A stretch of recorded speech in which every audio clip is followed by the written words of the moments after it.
అయితే యుద్ధం త్వరలో ముగుస్తుంది అంటున్నారు ట్రంప్. కానీ దానికి రియాక్ట్ అయింది ఇరాన్ గవర్నమెంట్. యుద్ధం ముగించేది మీరు కాదు, మేమంటుంది ఇరాన్. రైట్, ఇక త్వరలోనే యుద్ధం ముగుస్తుందని ట్రంప్ ప్రకటించారు. అయితే ట్రంప్ వ్యాఖ్యలకి ఇరాన్ ఘాట్ రిప్లై ఇచ్చింది. యుద్ధం ముగించేది మేము, మీరు కాదంటోంది. గల్ఫ్ ఫ్యూచర్ ఏంటో డిసైడ్ చేసేది మేము, మీరు కాదంటోంది. అమెరికా ఇజ్రాయెల్ టార్గెట్లపై దాడులు చేస్తూనే ఉంటామని చెప్తోంది ఐఆర్జీసీ. ఇరాన్ వార్ 11వ రోజుకు చేరుకుంది. ఈ రోజు కూడా దాడులు కొనసాగుతూనే ఉన్నాయి. ఎప్పట్లాగే అర్ధరాత్రి ఇరాన్పై ఇజ్రాయెల్ దాడులు చేస్తే ఇజ్రాయెల్పై ఇరాన్ విరుచుకుపడుతోంది. ఇజ్రాయెల్లోని పలు ప్రాంతాలపై వరుస దాడులు చేస్తోంది ఇరాన్. మిసైళ్లతో అటాక్స్ చేస్తుండటంతో ఒక రకమైన భీకర వాతావరణం కనిపిస్తోంది అక్కడ.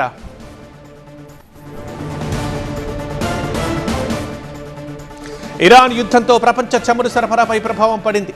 చమురు సరఫరాపై రష్యా అధ్యక్షుడు పుతిన్ వార్నింగ్ ఇచ్చాడు. యుద్ధం ఇలాగే కొనసాగితే 30 రోజుల్లో హార్ముజ్ జలసంధి మూతపడుతుంది. అదే జరిగితే ప్రపంచవ్యాప్తంగా సంక్షోభం తప్పదు అని హెచ్చరిస్తున్నారు రష్యా అధ్యక్షుడు.